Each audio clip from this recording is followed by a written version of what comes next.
करीब 5 साल पहले चीन के वुहान से शुरू हुए कोरोना वायरस ने पूरी दुनिया में जमकर तबाही मचाई। हालात ये हुए कि देश में लॉकडाउन लगाना पड़ा और 70 लाख से ज्यादा लोगों की मौत हुई। सब जगह त्राही मची रही और ये बिगड़ी हुई हालात पूरी तरह पटरी पर आने में काफी वक्त लगा। इसके बाद अब इसी चीन में HMPV वायरस ने दस्तक दे दी है, जिसको लेकर भारत सरकार ने भी गाइडलाइन जारी की है और कई जगहों पर अलर्ट भी जारी किया है। लोगों को सचेत किया है कि वो सतर्कता जरूर बरतें, हालांकि इससे घबराने की कोई जरूरत नहीं।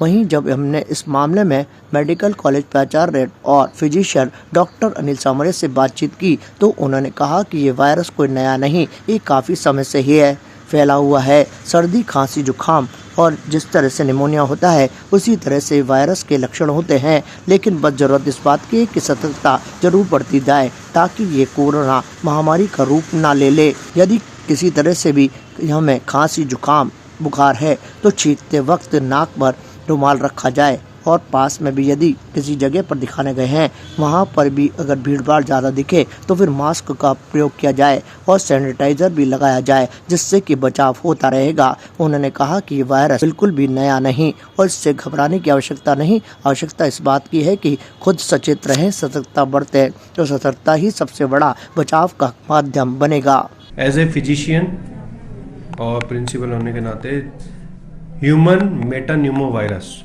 ये वायरस सदियों से यहाँ प्रेजेंट है, पर एक ये RNA वायरस है जो कि म्यूटेशन करता है, जैसे कि कोविड करता था।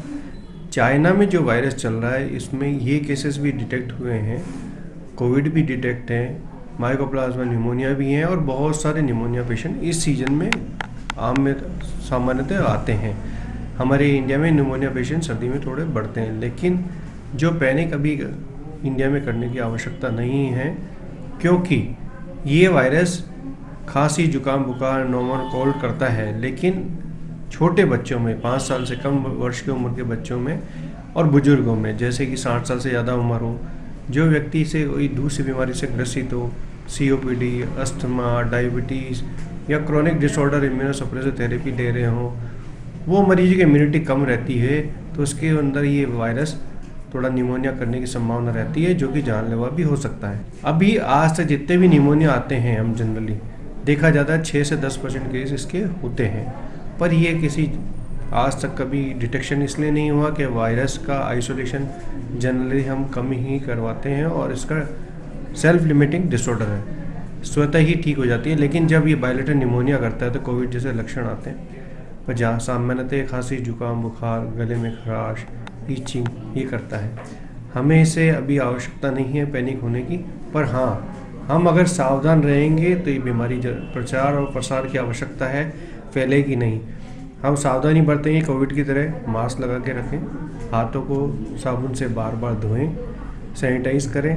कोई खांस रहा, छींकता है तो आप अपने कफ एटिकेट का इस्तेमाल करें, हाथों को यूँ लगाएं, छींकते खांसते वक्त दूर छींकें, दूसरों से खांसे ना मुँह पर। और अगर खांसी, जुकाम, बुखार आपको है, जुकाम लग रहा है तो आप अपने चिकित्सक से सलाह लीजिए। ताज़ा खबरों के लिए देखते रहें सरेराह न्यूज। अपना फ़ोन उठाएं और सब्सक्राइब करना ना भूलें।